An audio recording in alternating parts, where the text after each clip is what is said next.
All of us at BAFTA are so thrilled and proud of your success. So thank you for being here, Benedict, and we can't wait to hear what you've got to share with us. Oh, so thank you so much. That feels like coming home. Thank you. Now, every great acting career has a notable beginning. And one of yours was at your all-boys boarding school playing Titania, Queen of the Fairies, in Midsummer Night's Dream. Now, what do you remember about that production and that period in your life and how it put you on the path to your acting career? I remember that the deputy housemaster said, well, you don't stand a chance. It's very competitive. It's a very high level. And I thought, I'll show you. I'll show you that I can play the Queen of the Fairies in an all-boys boarding school, age 13. I mean, I counterbalanced it with being quite physical. I mean, I was an athlete. I was in the rugby teams and cricket teams and all sorts of other things, and was part of the corps and did lots of manly stuff, let's put it like that. So I sort of got away with tottering onto stage, being very epicene and wearing a wig that looked a little bit like Cleo Lane, crowned with a kind of cut paper pineapple, I seem to remember, sort of what it looked like. And here's that picture now. Yeah. Yeah. It's not going to be like that tonight, is it? It might be. I might get back on the plane. But you were part of the Harrow Drama Club, the Rattigan Society, which maybe doesn't get enough praise in your sort of rise to success. What were some of the instincts and lessons you learned in those days which still sustain you now in your career? Well, I mean, you know, just going back, well, the Rattigan Society was mainly a theatre-going society, but it was also run by Martin Tyrrell, who was a truly inspirational teacher, an English teacher of mine. And he mainly had charge of, in very loose brackets, the modern sort of output of drama, at the school. Every year there was a traditional, and I mean, we literally recreated the Elizabethan stage, the Globe stage. We had 2 pillars, we had an antique, everything of the detail of what Sandro Monetti was actually at that time recreating on the South Bank, which is now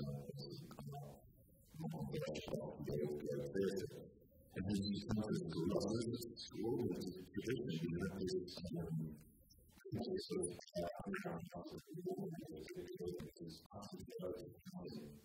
costumes, Shakespearean costumes, which had come from period dramas from the BBC or from other kind of films or theatrical enterprises. I mean, we were incredibly lucky. And then at the head of all of this was this amazing teacher called Jeremy Lemon, another English teacher, a very, very, very knowledgeable, well-respected Elizabethan scholar who just happened to be quite a good actor as well, a very good actor, great actor, but he would teach you by rote. He would literally give you line readings, which, to start off with, if you're 13 and you're looking at Shakespearean, well, I was going to say prose, but blank verse, it doesn't read like prose. There's something alien to it. Obviously, there's the most extraordinary words or newness of these words. Anyway, long story short, this man made it read like prose. So the next year, when I auditioned for Rosalind, as you like it, I don't know, don't laugh. Apparently, I was the best one since Vanessa Redgrave. So you know, I knew what I was reading because it literally had been opened to me, like unlocking a code, a key to it. It just read fluently like modern prose. And that was him, that was Jeremy, that was his thoroughness. And a lot of other very smart students who had done those productions a few years in a row.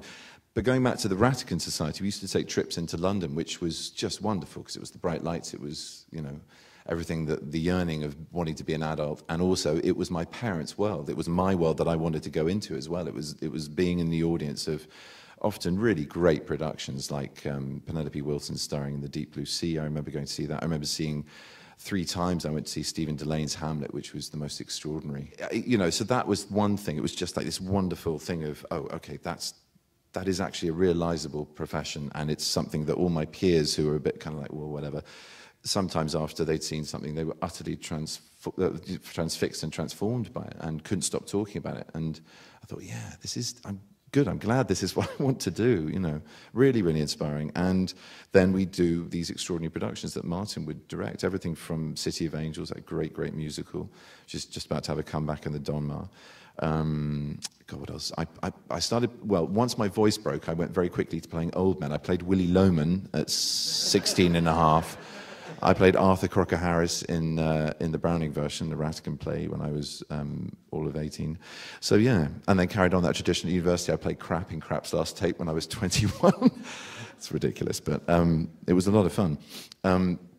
So yeah, I guess it taught me a hell of a lot. And as far as craft goes, just the amount of variety, the amount of imagination and hatbox variety of transformation and challenging work to do and roles to play, it couldn't have been better. Also, we didn't really have a proper theatre until my last year, so it was making do. A lot of it was making do in these odd spaces. So acoustically, they were very peculiar, and sightlines were odd, and sometimes they were very, very small, intimate studio spaces, and other times they were big kind of speech rooms or sort of auditoriums like this. So not swish as this, but you know, and that was good. That was good. It was like a sort of obstacle course, a kind of way of grafting a little harder to achieve your ends. So I think that paid off great dividends and carried on into the stuff we did as students at Manchester. Same kind of scenario, no theatre.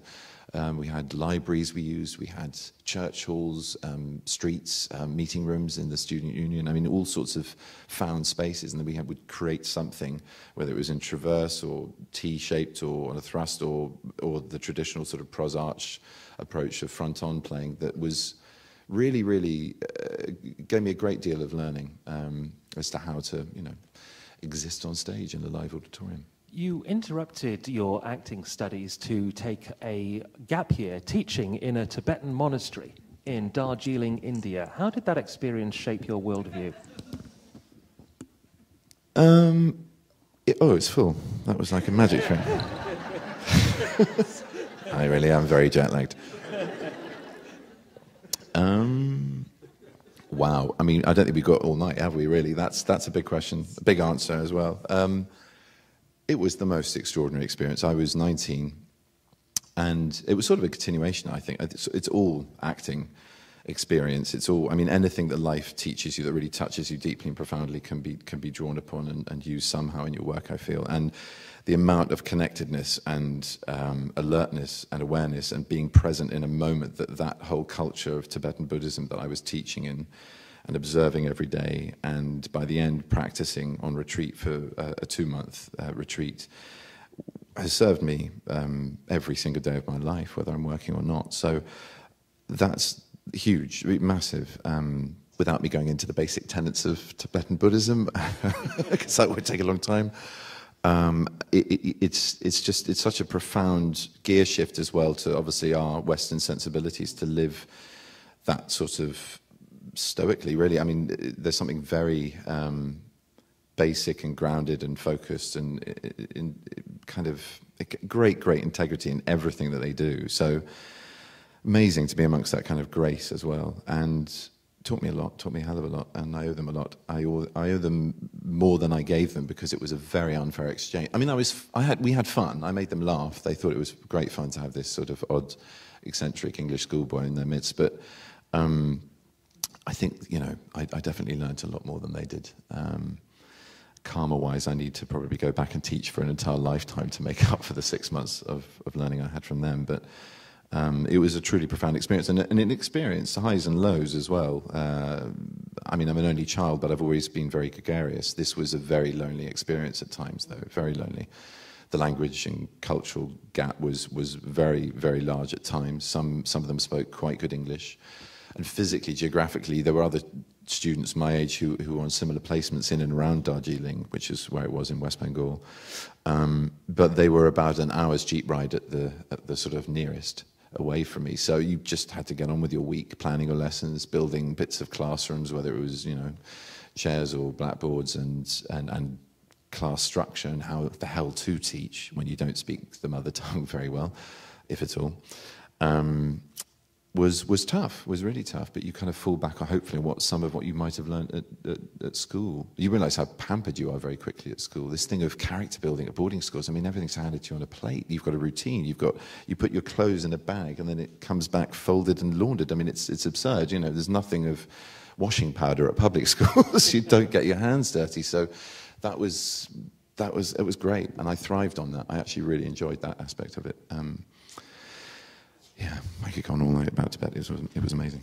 Armed with this spiritual and theatrical background, you first make your breakthrough in theatre, doing classic plays at the Almeida, the Royal Court, and the National. Ultimately, having perhaps your biggest stage success in Danny Boyle's Frankenstein. What was so special to you about that heralded play? The chance to play both roles, to have that experience with Johnny, was just extraordinary. To be able to be having to literally swap mindsets, to trust the other actor doing the same thing that you did the night before, and having a completely different experience either side of that mirror was magic. The level of physicality was great. I mean, I'd previously played roles. I think every role requires an actor to have some kind of physicality that's focused, whether it's their own or something very different from themselves. So, but what I mean is, I'd done specific work with, well, for example, playing Stephen Hawking, which was similar, but this was another level. This was evolving something from, well, it's just trying to basically completely strip away any idea of how to use a body, so you're utterly alien to how you inhabit it. And that whole experience, that whole experimentation with what it would be like to be born utterly naive and fresh, but in a body that's seen 35 odd years of existence, was a real challenge. But I said to Danny, I only want to do this if it's for both parts. You know, I want to have the stretch in both arenas. And it's an amazingly powerful story. I mean, it's just such a beautiful book and could teach us all about humanity. I hate the way it's been hijacked as this sort of totem for bad science. You know, it's actually about bad humanity, which of course is bad science, but it's simplified into being, oh, Frankensteinian GM crop food or chemical preservatives. You know, it's I hate the way it's been linked to that, because Frankenstein's motivation, a headline, hasn't it?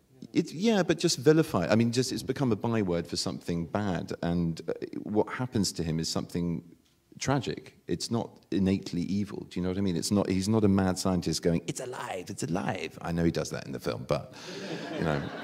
In the book, it's very much about the psychodrama of a child who loses his mother and is betrothed to the woman who passed on her sickness to the mother that died. So he becomes obsessed with this idea of bringing death back to life, because it's his way of controlling loss, which, as anyone knows who's ever grieved or experienced the loss of a close one, it's a terrible thing to come to terms with. Is you have no control over death and its effects. So it's a tragedy. It's an absolute tragedy. He creates this beautiful, innocent symbol of what humankind could be at its most innocent, and it's corrupted by everything that it meets. And again, it's about the nurturing instinct, nurturing influences rather than something that's innate.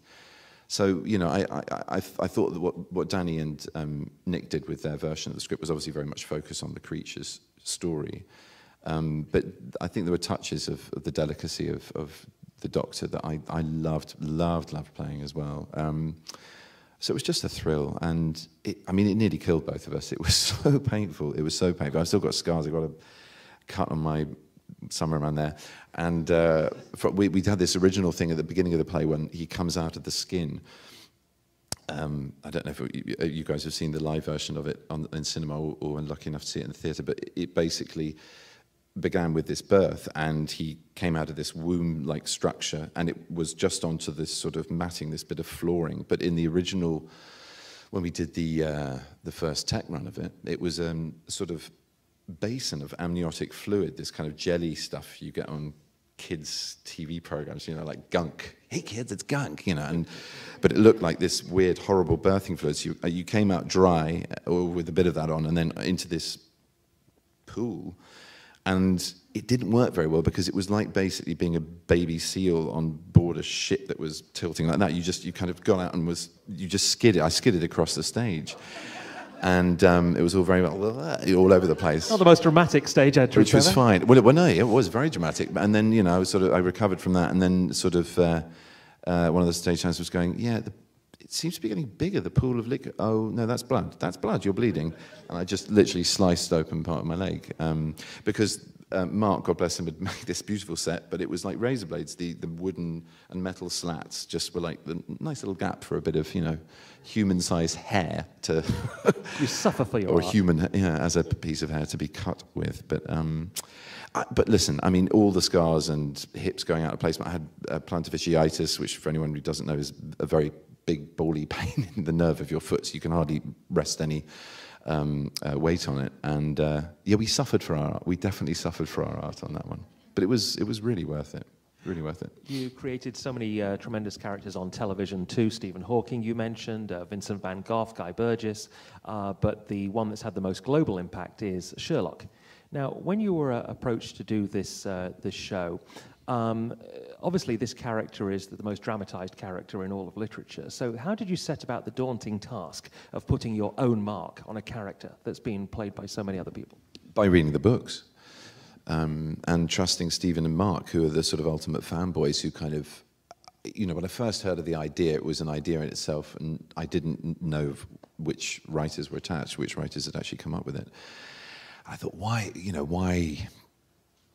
fix something that ain't broke? I thought it could be just a scam to, you know, reignite a franchise around an idea rather than just examine what's great about this detective. And then I read the script, and then I saw who'd written it and who'd come up with the idea. And I thought, I'm in very, very safe hands.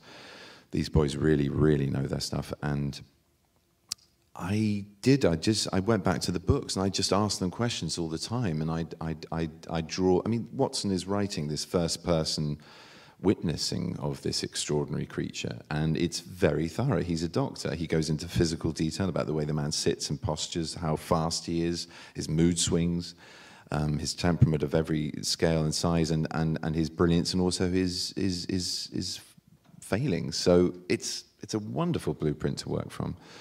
And a lot of it's drawn into the scripts anyway, but yeah, that was kind of it. And also just not to watch any other versions. Because, you know, I grew up watching Jeremy Brett and the reruns of, well, I mean, everyone, Peter Cushing and, oh God, my mind's gone completely blank. Basil Rathbone, thank you very much. Watson. And so I kind of, they were there, definitely there. And I remember during the first sort of outings of trying to get him right and, you know, see what to play with as far as levels, I would sometimes turn to Martin and go, bit too Brett, bit more, a little bit more Mike Lee than Brett. I don't know, because Jeremy was amazing, but it became something that was about him in the end. It was an extraordinary thing to watch, but knowing him as I did, because my mum was very good friends with him, known him most of his life, it was kind of tragic as well because of what he was suffering. And it's still extraordinary, and I still watch reruns of it now. I dare to watch them now, and I watch Johnny's as well. Not all of them, because there are so many. I wouldn't have time to do my own, but yeah, he's wonderful in it, wonderful. And that's the thing about the role, is to remember I was something like 74th, I think, or 5th. I mean, there've been many of us. So I'll get some things right, I'll get some things wrong, and that's it. Just have a go. Let's talk about your film career now. I mean, you start off with great supporting roles in the likes of Starter for 10, Atonement, Warhorse, and it builds to bigger roles in great films like The Fifth Estate, Star Trek Into Darkness, through sort of 12 Years a Slave. It seems like the whole identikit approach, how to build a film career. But what decisions are you making when scripts are presented to you? Are you looking for a certain thing? Are you steering your career in a certain direction? What is it that makes you decide, yeah, this is the role for me each time? Lots of things. What I've immediately done before, whether it's theatre, television, or film, and that's the other thing. I don't view film careers purely in isolation from the others. I've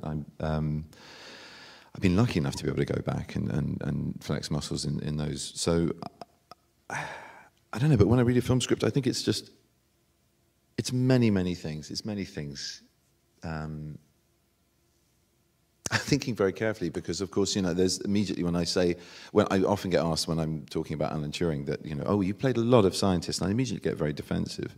And it's true, I have played a few, but not that many on film, actually. I played a very stupid man in the sense of Patrick Watson, Starter for 10. I've played a very sweet but kind of guileless guy, Little Charles in August Osage County, and you know, Ford wasn't necessarily that smart. He was a broke man selling a slave to a known psychopath in 12 Years a Slave. So I kind of balk a little bit about that, but I have played Joseph Hooker, who was a botanist. Where am I going with this answer? I don't really know. How do I look at scripts? How do I think of what to do and when to do? It really does depend on lots of things. So it depends on who else is attached, who's written it, who's directing it, what I've done before, what the challenges of the role are, whether they're things I feel I haven't done before. I think it's the usual criteria, really. There's no. I don't have a secret formula, and I do just chase work that I want to do, or accept work that I want to do if I'm in that lucky position, which sometimes now I am. And it sort of worked out all right. But people ask me, so it's great the way it sort of all worked out. How have you planned it? And you can't. I mean, anyone saying that they've planned their career is kind of lying. There's so much of it that you have to let. You have to roll the dice, you have to take bets. I mean, I would do The Fifth Estate, for example, again tomorrow if I was asked to play Julian Assange in a film about him. However much it bombed and was a flop or whatever else, you want to term it, I'm very proud of being asked to do it and the work I had to do in it. So again, it was about doing the role, really. Not about calculating whether it would be a safe bet or, a career move. There are moments, of course, where you go, well, that would fit nicely with what I would then like to do. Say, if I want to do a big film and I know I'm going into Penry because I'm going back to doing some theatre, that's nice to calculate. But at the moment, I've just been really kind of riding the wave of roles. You said that your film career doesn't exist. Riding the wave of roles. So you're surfing through showbiz, rolling waves. Yeah. Yes, you're hanging 10 in Hollywood. You said that your film career doesn't exist in isolation, and I think that you're sort of rare among A-list actors that you keep going back to do radio as well. You do this wonderful radio sitcom, Cabin Pressure, you do Rumpole, you do sort of audiobooks. A lot of actors in your position wouldn't keep going back to radio. What is it about you, your discipline, your history, your decisions, that sort of leads you to not say, oh, I'm just doing movies now, but to have a career that deviates between theatre, film, radio, audiobooks? The power of storytelling, you have a completely different focus when you're in front of a microphone. You're not concentrating on a shot, or you're not concentrating on this energy there in the live auditorium. It's very intimate, and you can...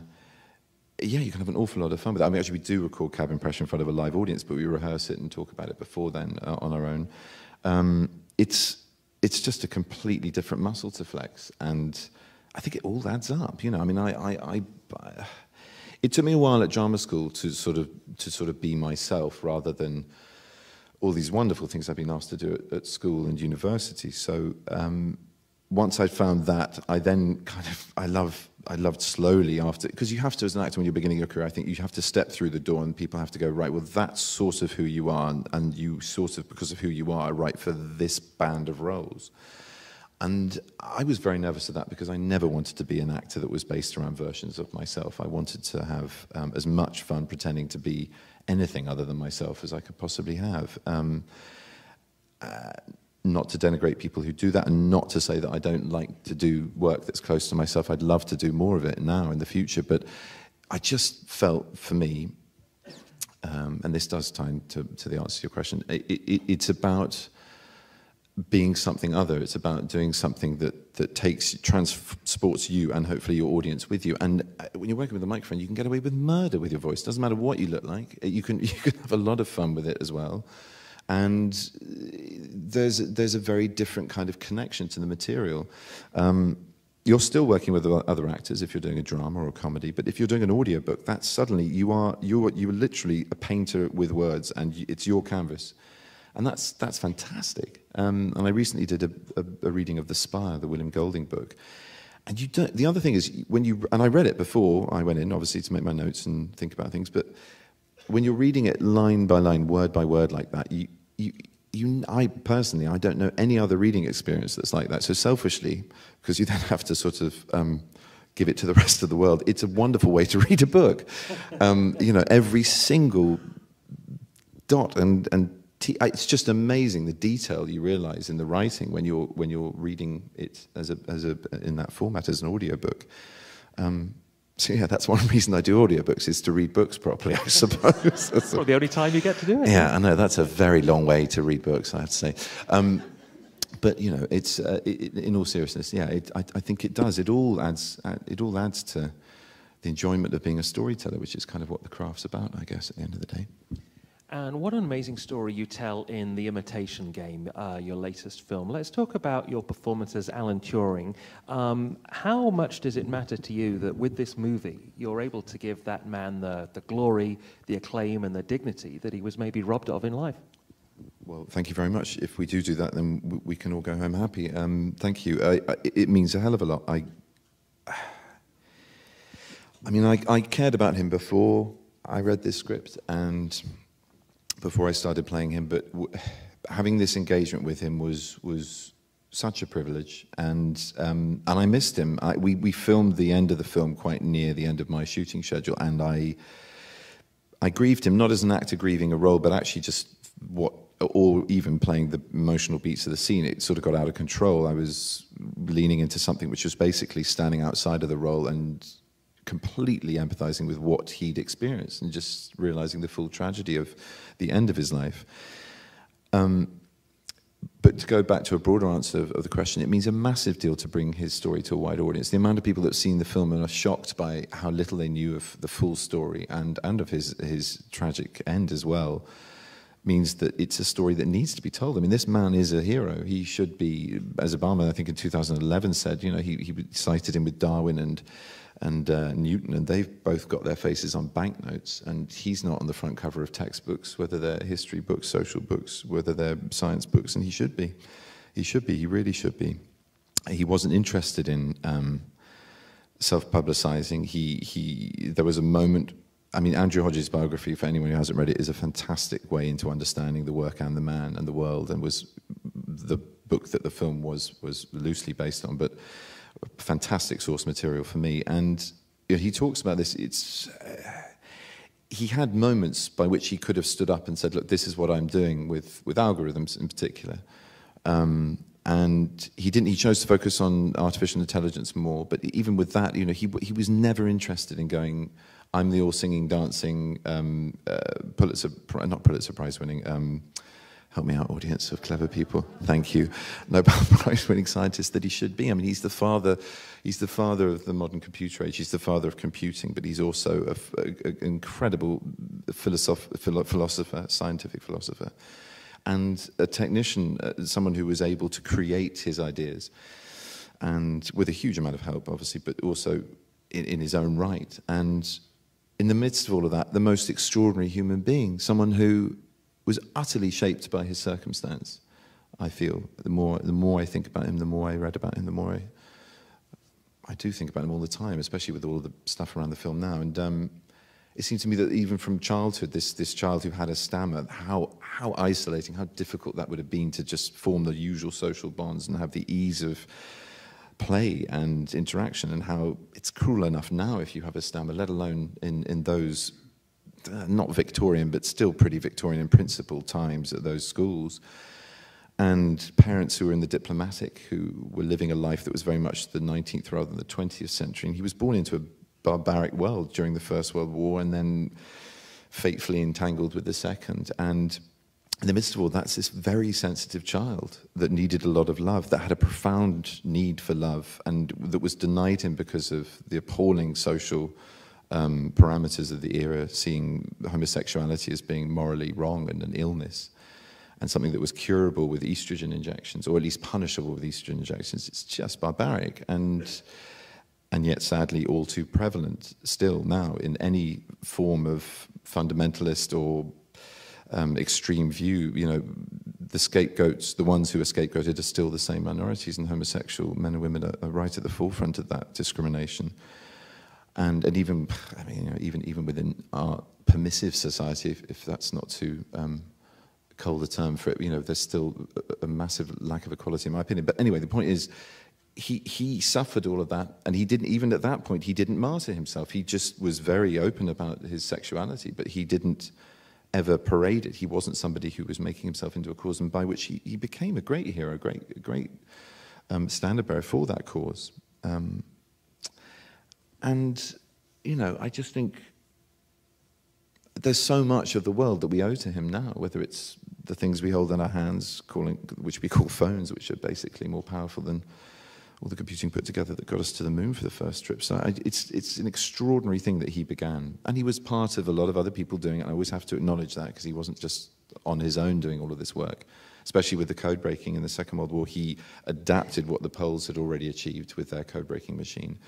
But without his adaptations, without his changes, we wouldn't have broken Enigma. That's a fact. And he was right at the forefront of the scientific endeavor to mechanize the whole code breaking process in the middle of the Second World War at Bletchley. And, you know, people have estimated that brought the Second World War to a 2-year early conclusion, thus saving near 14 million lives. I mean, that's an act of heroism. He didn't talk about it for 35 years. He couldn't talk about his sexuality. He couldn't talk about a lot of things in his life. He found it difficult to talk. He was incredibly contained and fragile. And so to be able to tell his story on the big screen and bring it to a wider audience, he may cower in embarrassment at the whole thing. But I mean, I'm in a wonderful position. I want to shout from the rooftops at what an extraordinary man he is. And I'm thrilled I've got the chance to play him. Really thrilled. You're taking on the most complex character of all next year in London when you do your Hamlet at the Barbican. What does it mean to you that tickets for that sold out faster than tickets for One Direction and Beyoncé combined?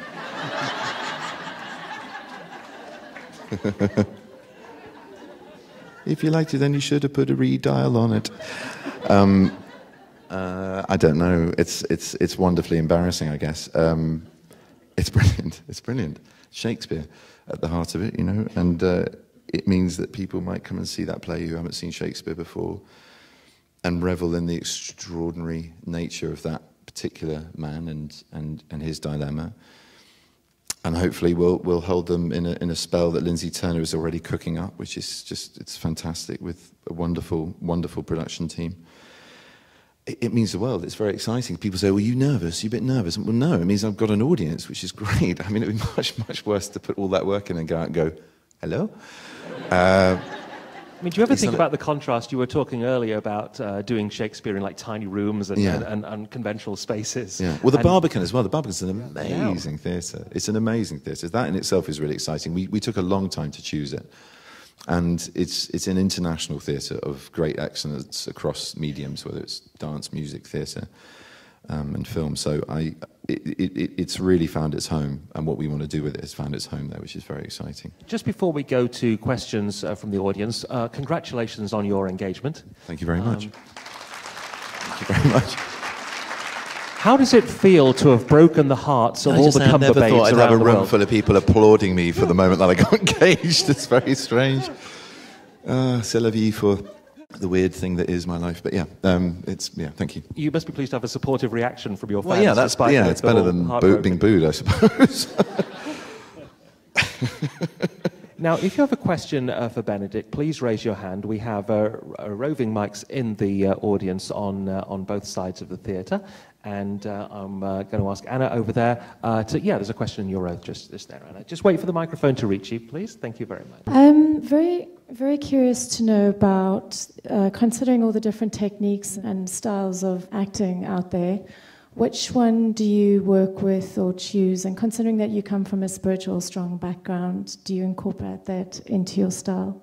I use all of them, really. I'm a complete thief. I'm a magpie. I don't have one particular process at all. I don't think I'd be able to do the amount of work or the variety of work that I'd like to do, that I'm trying to do, if I had one way of working.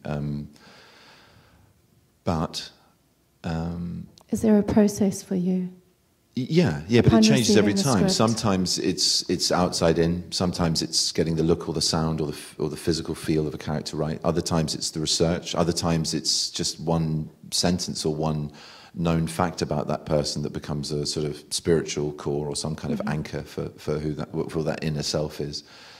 And that then starts to dictate the choices that could be made in a situation that I may not make, but that this character would, you know, and that voice then starts to speak a little louder, and I follow that. But a lot of it starts with instinct, and thankfully very, very, very good script. So immediately, you know, it's as someone who I guess began with text, I always dig deep in that, and I'll quiz the writer if they're alive, if not directors and other people who know something about the dead writer, and then start to put on top of intuition, put on what that learning is. But it really, really does depend on the job. So, for example, with both Julian Assange and with Alan, I found it very difficult to know what to start with, because there's such a volume of work, of expertise, of brilliance in their field. There's anecdote and story, there's personality, there's also physicality for both of them, which is a whole, you know, it's about, well, what do I do now? You know, if I'm watching a film of, say, Julian talking, I suddenly then get drawn into the argument rather than the way his mouth moves, or what he might may not sound like. It's rusty now, but anyway, you know, it's that thing of just going, right, stop. I've got to stop listening to how he's saying it and just concentrate on what he's saying, or vice versa. So that can become, that's tricky. Sometimes they just work at the same time. It's terrifying, that, because you don't feel that you've got one thing that you're safe with. Everything's sort of cooking at the same time, and you're going, fuck, I've got to turn that one down a bit and put that one up a bit, you know. But I reach out, I get a lot of help. I get a lot of help from brilliant, brilliant people, whether they're costume designers, whether they're dialect coaches, whether they're directors or writers. So I like working in isolation, but I like very much feeling secure that the homework I've done can be then brought into a collaborative field straight away, so that if a director says, no, that's not the direction I want to go in, the story's got to aim towards this beat or this focus, then I'm not getting too carried away thinking, oh, this is what the character is. And I know some actors do that. They work in isolation or with an acting coach, and then they present their work and that's it. And directors sort of, I don't know what function they serve then, but I like to lean on my directors and writers. Yeah, I could go on all night about that. That's the next BAFTA talk. What is your process? Yeah, but varied. I don't have one way of working. I asked Meryl Streep after watching her in the scene I was lucky enough to be in with her in August Osage in the county, and she, having a cigarette on the balcony, I think it was around election night, and I said, I've got to ask you, just grassroots, cart and horse and cart, how the hell do you begin to put Vi together? How do you do, well, first of all, the effect of drugs, alcohol, grief? How do you do damage, and victim, as well as bullying, as well as comedian, as well as mother, as well as brutish, as well as sister, as well, you know, all of these flavors, all of these things that were there, and that she just played with so delicately, like a conductor of her own orchestra of the character. It was remarkable to watch. Every take was different, but editable within its difference. And she went, oh, I don't really know. I don't really have a technique. Do you?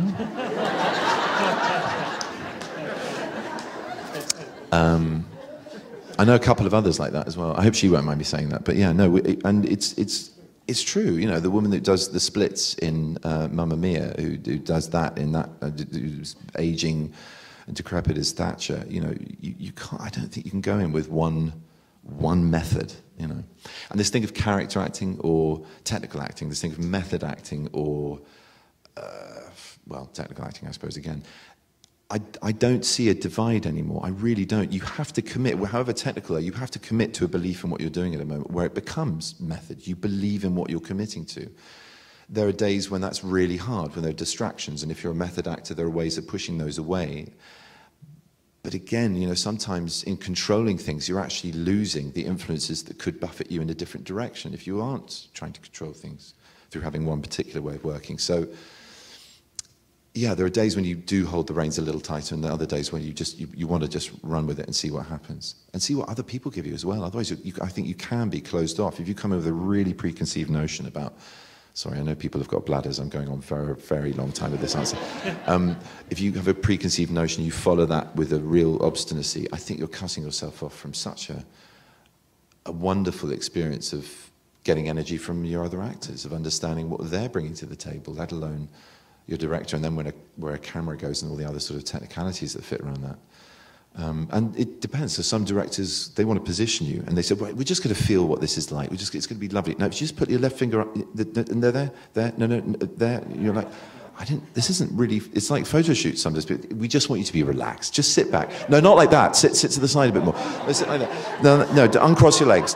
So in the end, you're sort of going, is this relaxed? Do I look relaxed? I don't feel relaxed. And that can be like that with directors as well. But the best of them know when to just, push a button and see what happens. And they can change your perception and shift you 180 degrees into the opposite direction, or leave you alone to just try bouncing around yourself. I mean, I just did, what did I just do? Now is the winter of our discontent, made glorious summer by the son of York, and all the clouds that lowered upon our house in the deep bosom of the ocean buried. I did all of that in one big take, and Dominic Cook, our brilliant director, just he came in and went, yeah, every now and again after a take, because he knew that I was trying, he knew, and we had very little time as well, criminally little time for that moment, but he knew it was deep-seated in me. He knew how I could play with the different directions, so he just let me get on with it. Yeah, other days it's more controlled. Benedict was just referencing the next series, The Hollow Crown, in which you play Richard III. Thank you very much for your excellent question. Yes, there. With all these amazing and unique roles you've been playing lately, is it hard to get into the right mindset of the character? And, is it somewhat hard to switch from a character like Sherlock Holmes to Smaug the Dragon? There's enough. It's weird because, I mean, you look at, sometimes the output's very confusing because actually, it's all right, you can sit down. I love it when people stand up for the whole of the answer. That's very sweet. But you rest your legs, my child. Rest your legs. I didn't mean to call you a child. You're a grown adult. I'm sorry. But the point is, yes, no. They are very different. But the point is that the work comes out very much in a different time frame to how it's actually done and put together. So there are gaps. There are huge gaps. And as far as getting into a different mindset, I think people. I shouldn't be saying this because this is a bit like, this is really asking you to look behind the curtain and go, oh, it's like that, is it? That's a bit boring, and you will walk away and not be interested anymore. But basically, as an actor, we rely a lot on you projecting onto us. So the idea of you going, oh, he does that and he does that. Well, yeah, but with months apart, completely different criteria, completely different material. And as far as getting into the mindset, they couldn't be more different characters. I mean, one is a fire-breathing serpent, however many hundreds of years old, that flies and loves gold and hates dwarves, and the other one is a, sociopathic show-off and a brilliant mind and a wonderful consulting detective, the #1 consulting detective. The job descriptions are so different that you can't help but get into different mindsets. There are often bleeds, because we are only this, however much we try to transform ourselves or lose weight, gain weight, change our body shape, movement, voice appearance, whatever the kind of mask work is, there's only a certain, there's this palette, that's it, that's what I've got to play with. So, there are moments where I can see certain bleeds between characters, but as far as mindsets, no, very, very different. And I think, the other thing of concentrating on material goes back to the spiritual element of how you read and understand what you're given and asked to do, which is to sort of excavate something whereby you hold yourself back and you let the character go further. One of the best experiences I've ever had was working with a theatre director called Katie Mitchell, who gave me more process than drama school did in many ways. I mean, she's sometimes infamously thorough for her process, because I'll give you an example. So a note session might go like this. No, darling, I wasn't sure about the temperature there. What was the temperature? And what was going on outside? Did you hear the neighbour's dog barking? I'm not sure. And were you conscious of the firstborn photograph on the dishwasher? No. Because it wasn't supposed to be there. It was supposed to be on the kitchen counter. Do you remember? I didn't see that. It's very, very specific detail. She gets you to give these incredibly detailed studies of the work you're doing. So I played this guy, I think he was called Chris, and a brilliant play by Martin Krim called The City. And anyway, to cut a long story short, there was one scene where he's coming back to his wife, telling him he's been demoted. He's really humiliated this character. He's working in a supermarket. He had a reasonably good city job. and he'd been made redundant. Part of the play was about the structures of family and power structures between the sexes, and also what happens to men, the emasculating effects of being made redundant. And he comes back to tell his wife about this day he's had in the supermarket, and he's talking about all his fellow employees who are having a go at him. And I started to character them. I started to impersonate them, do their voices and movements, and Katie was like, no. I know you can do that, but he can't do that, can he? It was a huge light bulb went on in my head. I went, oh yeah. That's the material is about honouring the character, not about showing off or doing something beyond it just to show, look, I can do that. You have to keep it grounded in the character. And when you're playing real people, there's a massive amount of integrity that comes with that, because you've got the legacy of it being a real story, of their story, which is a profoundly different pressure, but similar in the sense that some of the iconic fictional characters also come with a massive amount of people who believe they are as good as real, and you get them wrong at your peril. But at the same time, there's nothing quite like knowing that a family might be sitting and watching your work of their relative in the dark of a cinema. So, that focuses the mind pretty sharply. Yeah. It's like a masterclass, isn't it? It's really good. I thought this was supposed to At be. the back Oops. there. Sorry. Thank you. You have explained it, so how you do what you do. And I was wondering if you could tell us, I know that depending on the method the actor uses, it takes more or less time to get into the whole mind of a character, and sometimes it takes a while to exit that. So I was wondering for you, especially because you've played characters that are so different, particularly a character like Khan in Star Trek, or any of your other characters, they're so different. How long does it take for you to get into a character and then out? Is there a? Do you mean on a daily basis, or do you mean in rehearsals, building a character before shooting or being on stage? If you could answer both, it'd be great. Oh, I'll try to. Again, bladders, but I'll be quick. Sorry. Well, the main thing, I guess, on set, it depends what the day holds. I mean, the scenes that we did with Khan, for example, in the brig, I removed myself from the fun of being on that set, and it was a lot of fun. I just went to my little corner, my sort of prison corner, and just sat in my own thoughts and his thoughts. It's really hard. Sometimes, you can rehearse and plan and prepare really, really rigorously, and then you get to the day and you don't have a good night's sleep the night before, you have a tummy upset, or you have a bad bit of news. There's all sorts of obstacles which can really throw you, so you just sometimes have to trust that the work is there. What I'm saying is there's not one way of just clicking into it. Having said that, there are moments when there's a moment in makeup sometimes, you go, right, there he is. There's a moment where you're just going over the lines and you feel, okay, right, now I know how I want to begin this day's work. I know what I want to take to the director, and I know what I want to start with, and that's very satisfying. It can take all the way up to the third take to realise that, though. As far as being in character,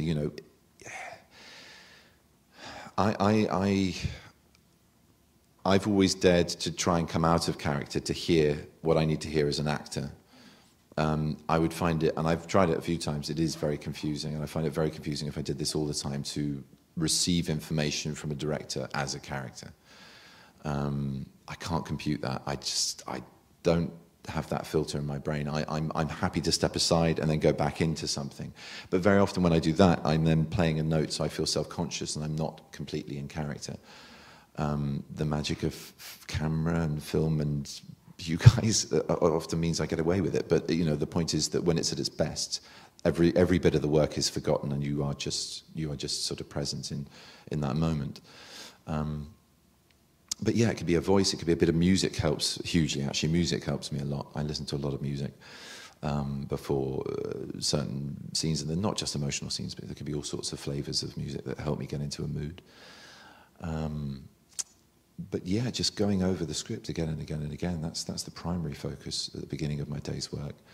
And then, like I say, yeah, just visually or orally something might trigger the click into it. But it's different every day. Depends what I have for breakfast. So, two things about your Tibetan time there. What were you teaching, and what did that bring into your work as an actor? I taught English as a language, rather than English literature. It taught me it taught me how to adapt to ever-changing circumstances. There was an age range in every class between, I think the youngest was 12 and the oldest was 55. And the abilities were almost as different as well. It taught me how to, well, it teaches you patience. Because it's very slow progress when you don't speak the mother language, mother tongue. And it taught me to be permanently inventive and improvise, actually, to just be nimble on my feet all the time. Both with, you know, because you go in with a class structure with a way of informing, a way of stimulating, and a way of rewarding, and not punishing, but just pointing out that that's not necessarily the right or the correct way of using a word or whatever else. But so you build in those sort of tactics. So I guess I learned to be manipulative. Yeah, that's something I might have learned. Being completely honest about teaching, you have to manipulate in some degree or other. And just being endlessly inventive, actually, that was the main thing. And that was the hardest thing as well. You would sometimes out of thin air. And there was a great course, a TEFL course, teaching English as a foreign language course, very well run. But it's only really applicable if you speak, I think, if you speak the native tongue that you're being hosted by. So they gave us great sort of teaching lessons and methodology, but then it sort of required a whiteboard with markers. I didn't even have a blackboard to begin with. It taught me how to make a blackboard. That's something it taught me. I got handy with my carpentry again. So yeah, I had to kind of adapt all the time. Standing in front of a class, in front of a group of kids going, and men, and all ranges of ages, going, right, I'm your sole focus of attention until I get you engaged enough to take part. I mean, I haven't done any pantomime, but I imagine audience participation might be a little bit easier because of that. But you won't be playing wishy-washy in London this Christmas? No, not this year, no. Maybe next year. One of the great things about your career is, and your varied choices, is you can go from a film like The Imitation Game to your next one, The Penguins of Madagascar. Now, tell us... Say that word again. Yeah, we won't go there. Penguins. Penguins. Terrible. We all saw Graham Norton last week. Yeah. Now, in which you play a wolf. Now, tell us how you use the same discipline and preparation and seriousness to prepare for a character like that as you would for something in a drama. Well, I went to Yellowstone Park. I completely involved myself with a pack of wolves there. I became the alpha after about 3 weeks. It was going quite well until I realised that Christian Bale and Daniel Day-Lewis were both in that pack, and it got a bit edgy, especially when Tom Hardy turned up with a shaved head. So then I had to back down a little bit, but basically, yeah, that's where I got my wolf on initially. And then it was just a matter of, costume helped a lot. I knew once I had that utility belt on that I was on to a winner. And naked apart from it. So that was good. And then it was just a question of, helping the artists to render what I was obviously doing completely in the flesh properly. And, I gave them a few steering, guidelines with the size of certain parts of the anatomy. I don't think I made many friends. There are some parts of the anatomy that are completely omitted, but it's their version of what a wolf should be, not mine. Yeah, that's pretty much how I did it. He's made us laugh tonight. He's moved us with every performance. Ladies and gentlemen, Benedict Cumberbatch! Thank you very much.